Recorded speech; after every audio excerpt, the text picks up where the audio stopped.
All right, before we move on from Disney, I wanted to ask you if you'd ever met Walt Disney while you were working there. I met him only once, and I was in a hallway talking with some of the animators, and that had been there for quite a while. And so he walked by, and the guys said hi, Walt, and so they introduced me. This is Phil, blah, blah, blah, and shook hands, and he walked off. But when I started at Disney, like I say, it was 1955, and I started in May of '55. It was like 2 months before the opening of Disneyland. And so I was one of the fortunate ones to be there on opening day of Disneyland. And talk about, it was the press preview, the day before it really opened to the public. And they had this great big festivities thing where ABC was there with their cameras and all the different lands. And it was really, really a big, spectacular event. And so I just happened, the timing was where I just got to partake in all of the great things that were going on at the time. Because at the time, Disney was also doing the live action, like Davy Crockett, he was doing Zorro. And like during lunchtime, we'd walk into the back lot and watch them, shooting a lot of these episodes, would just be real quiet, and we'd see Fess Parker and all these guys out there. So it was, to me, it was a fantastic time, because not only were we actually making drawings and animating, but we were in a studio watching this live action. So it was just a beautiful, wonderful time, and it was just everybody seemed like they were young. And there was a lot of enthusiasm. There was a lot of energy at the time at the studio. So it was like a big college campus where, at lunchtimes, the kids from the Mickey Mouse Club were out there, playing baseball in the field along with some of the animators. I mean, it was throwing the football around. I mean, it was just a great time. Well, now, why did you leave Disney? Aha. At the time, I wanted to be an animator, and I knew that if I stayed at Disney, I would probably be 8 or 10 years before I even got the opportunity to animate. And you're young and impatient and dumb, so I figured, well, if I don't do it, I'll just. And I got this job offer. John Freeman, who I had been an assistant at one time there at Disney's, he had left and gone up to San Francisco to work at a small studio up in San Francisco. And in fact, it was owned by a fellow named Bob Mills, who had been who worked on the very first television series, Crusader Rabbit, up in the Bay Area. They had worked in a garage there in Berkeley with Alex Anderson and John Sperry and Bob Mills, and so it was, and so he had gone on and started this little studio doing commercials, and so John called me up and said, "Would you like to come and work here? You probably get an opportunity to animate." So I quit Disney, and I remember telling Andy Ingman, I says, "I've been offered this job to go to San Francisco and with the opportunity to animate." He says, "Well, their quality of animation is not to the quality of Disney, and if you leave, you'll probably never come back, because we don't hire people that quit."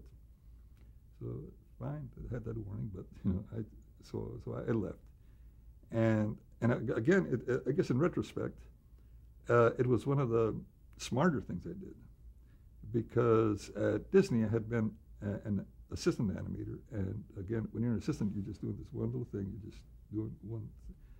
But working in a small studio,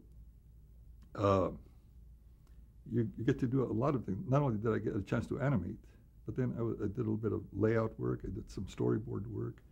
I would do some background rendering. I even got to go to the advertising agencies and talk to the account executives. Got to see how the deals were made and dealing with people on a different level, business level.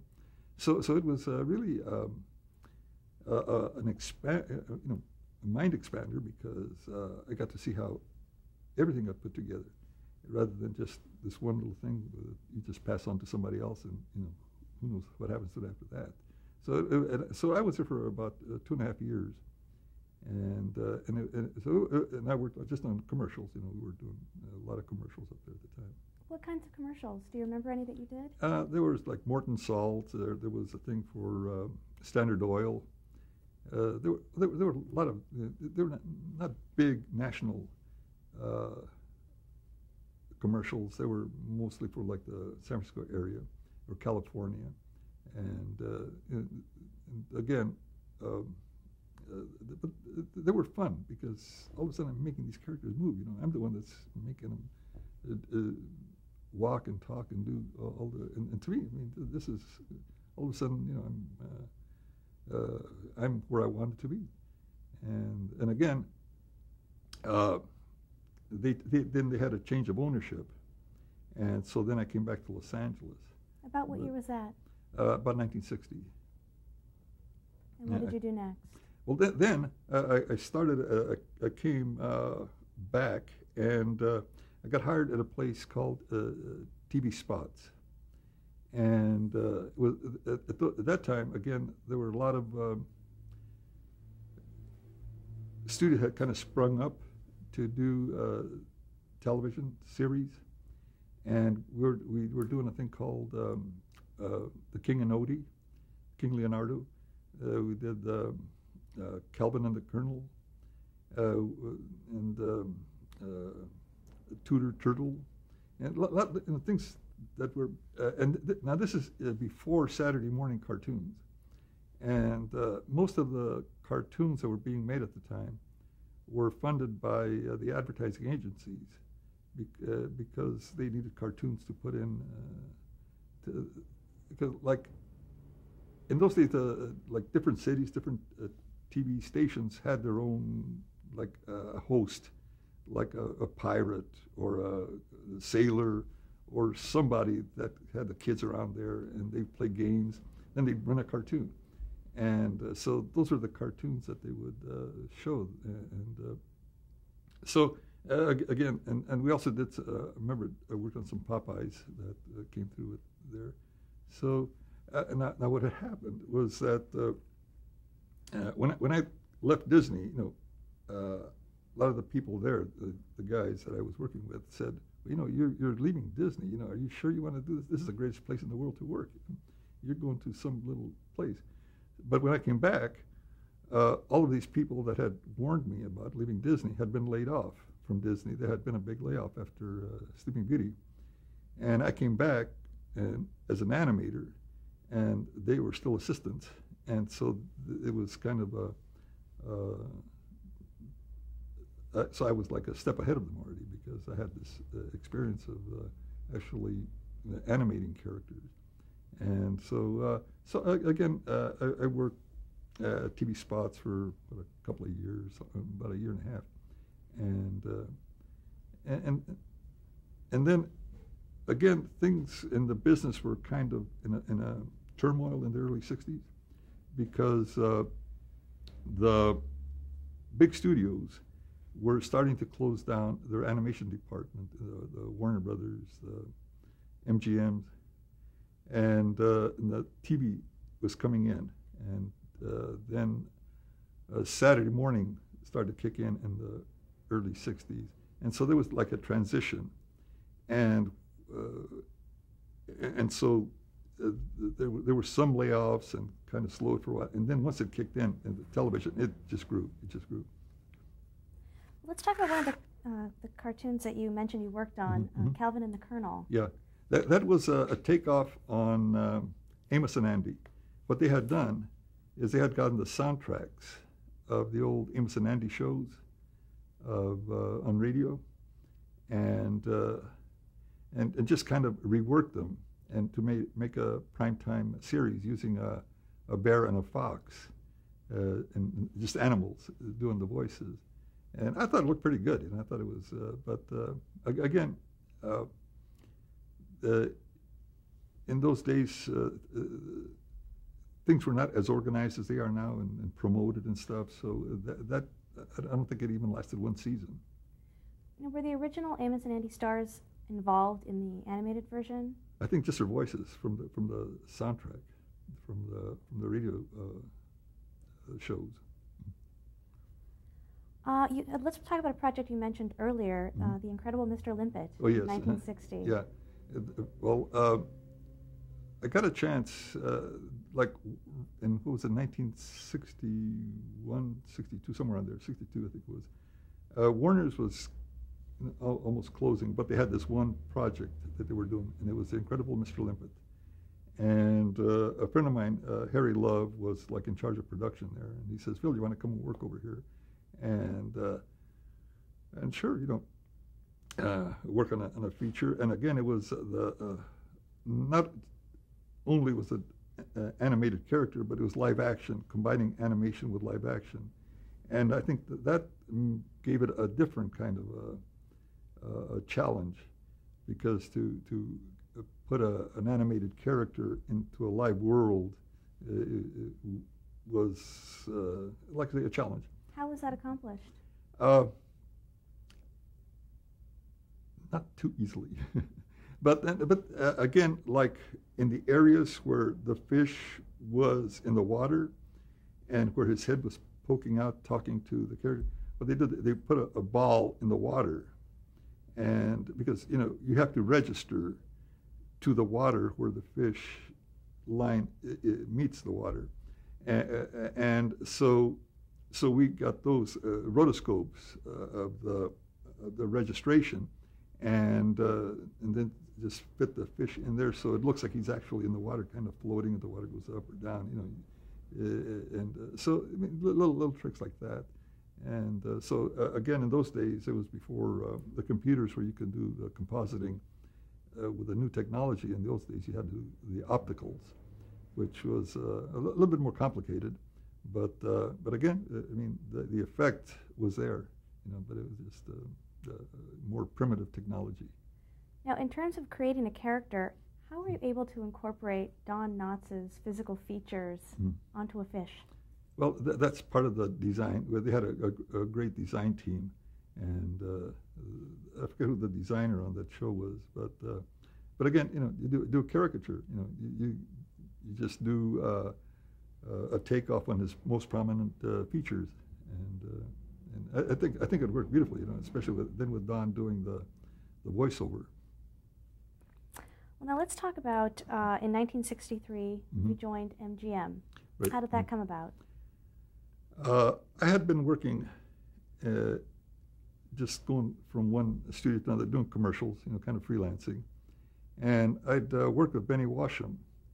And Benny Washam, like I said earlier, had been one of Chuck Jones' animators back at Warner Brothers.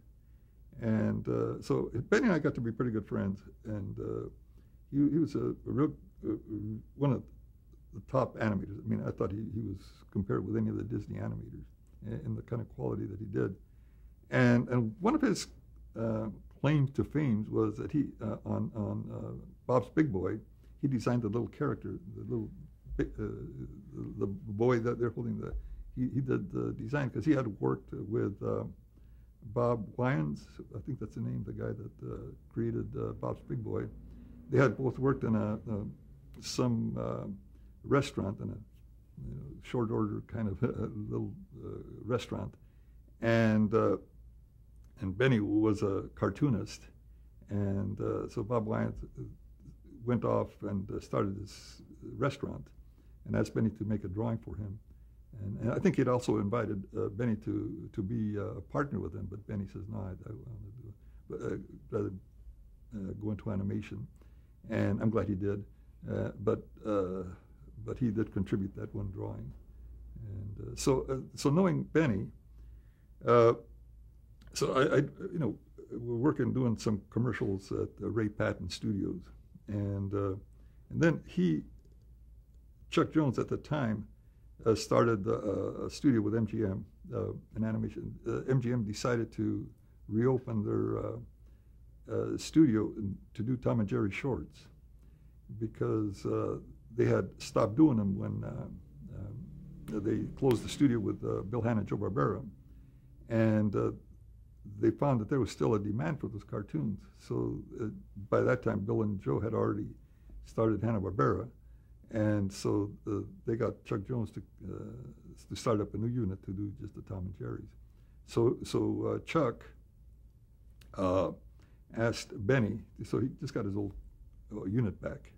He got Ken Harris and Dick Thompson and Tom Ray and Benny to come in and be the animators. And of course, he had Maurice Noble there, and so I said, "Is there any chance of me going over there?" And so he says, "No, there's you don't need any more animators." He said, "However, we're going to need one assistant animator." So I said, "I'll take it," because I just wanted to work with Chuck. So I'd been animating, but I just needed the opportunity. Or I just felt that that's one thing I wanted to do because I'd admired Chuck's work since I had worked at Warner's Theater in Fresno, and sure enough, I got hired and was assisting Benny and Don Towsley is another animator that Chuck had brought in, who has been an ex-Disney animator, and so there I was working with Chuck as an assistant. Now, one thing about Chuck that I admired tremendously is that he gave opportunities to the assistants, to the younger kids. At that time, I considered myself a young kid, and that he would give scenes to animate from the shorts, and so I would get a little stack of scenes to animate in my spare time, because during the day I was actually doing my assistant work. And so I remember one day we're standing around the Moviola watching the dailies, the pencil tests, and so I'm standing there with the other animators, with Chuck and Benny and Ken and Tom and Dick and the other guys. And Chuck is there looking at the scenes, and then he says, "Who animated that scene?" I said, "I did, Chuck." He says, "You're not an assistant." He says, "You're an animator." And to hear Chuck Jones say that, I mean, that to me was the ultimate compliment for Chuck, to actually think that I was an animator. To get that kind of approval, it was to me, one the ultimate praise. So then I was an animator after that on a lot of the projects that we did there. Talk about working with production designer Maurice Noble. Mm-hmm. Describe him. He was one of those guys, tremendously talented. He had a sense of design, of backgrounds and style and composition that was very unique. I mean, very, very unique. Chuck left a lot of those designs. Chuck, his way of working was, it's a system that I used later on when I started directing, is he would go through every scene and make a drawing, poses of several poses in each scene of attitude and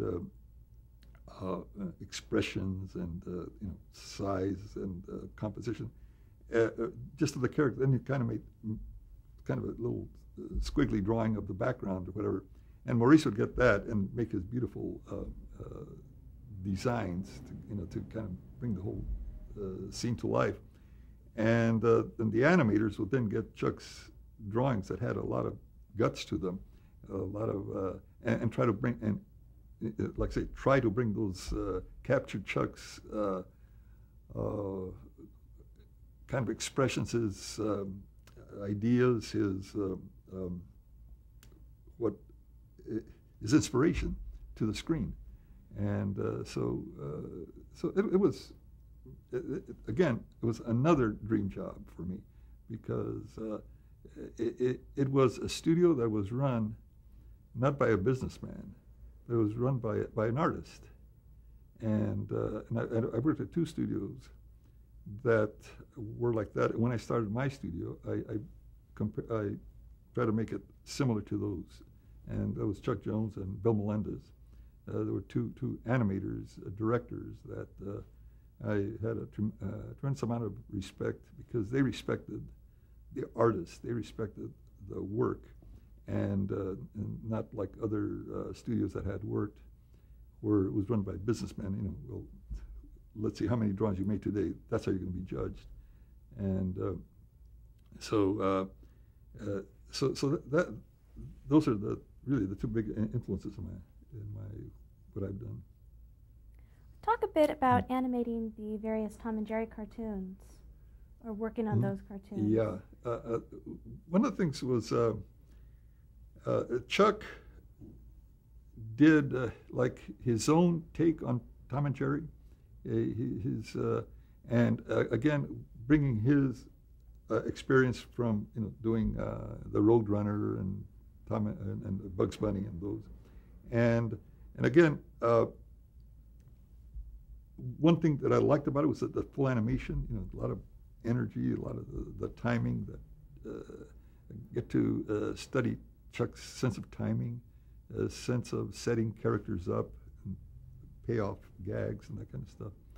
And so that to me was what I enjoyed is what I learned from Chuck is and getting these 2 different characters, one little guy and one the big guy, and who just cannot catch the little guy. It's the little guy always, and if you look at the cartoons, it's just a series of gags, and so after the last gag, that cartoon ends. But it's there's no beginning or middle or end. You kind of set it up like one.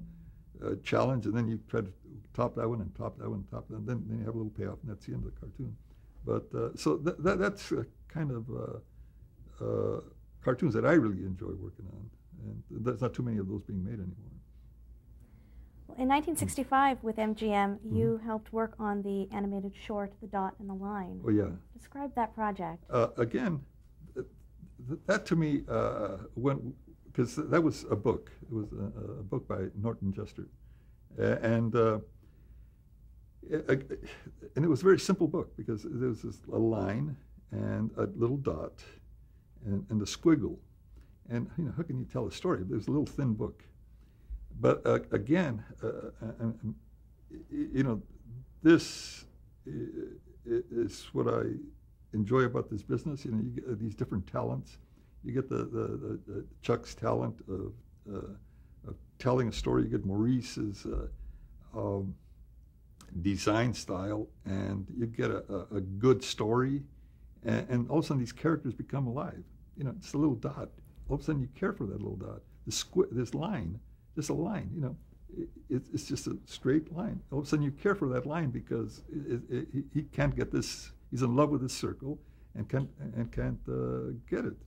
And again, but it was done in style and very classy. And again, I think I animated the only scene in that picture that it has like a character where the line becomes like a character that's kind of bouncing the ball around. And but again, it's just a different challenge because you're used to drawing characters that you can put expression on their faces and this and that, but all of a sudden you have a different challenge. How do you give personality to a little line, or a dot? And but again, it's all part of the game. Was it well received? Oh yeah, it won an Oscar. It won an Oscar that year, and again,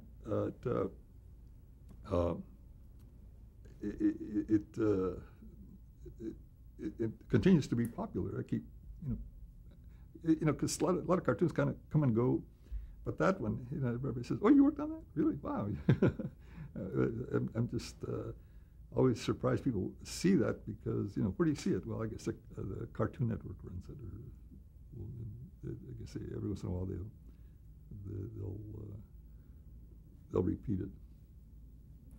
And in 1970, you worked on the feature "The Phantom Tollbooth." Right. Yeah, that was one of the things that different kinds of projects. Well, one of the nice things about working with Chuck was the variety of shows, the variety of programs that were done there. And not only were like the shorts, theater shorts, but there were television specials like the Dr. Seuss specials, and then a theatrical feature, which is the Phantom Tollbooth. And so again, it's different storytelling types. Because a feature, you really are dealing on a big story, and on a short, you're dealing on just 7 minutes, 6-7 minute little story. So they're all different kinds of challenges, and again, I enjoyed that because you're exposed to all these different ways of telling stories, and different ways of keeping your character interesting, and so. How did the production schedule differ on the feature than on some of the other projects you worked on? Well, on a feature, it always takes longer, because it was like about maybe 75 minutes long or 70 minutes, and so a feature will take maybe a year and a half to do, or maybe 18, 20 months, something like that, depending on the complexity of it. Whereas a special will take maybe 6 months to do. A little short might take maybe 3 months. But on a longer project, how are the scenes and the assignments divided up between the animators? That depends on the director. The director will kind of typecast he knows the strengths of each animator, and like using the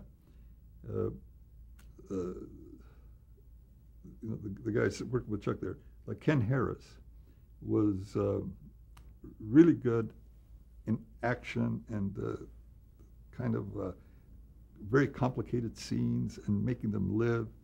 And Benny Washam was good with character, expression, that kind of stuff.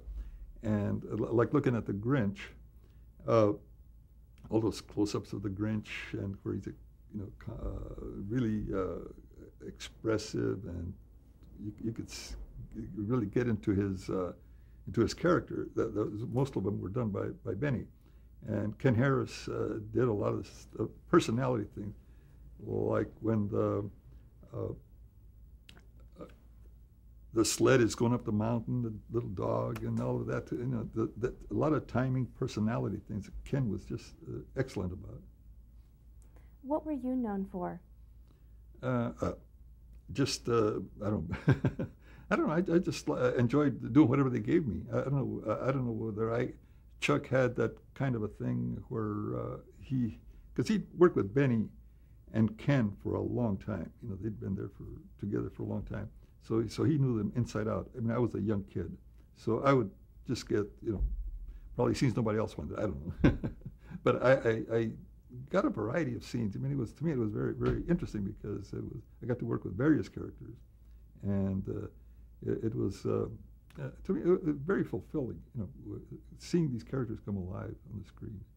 All right, well, let's stop tape right here. Okay.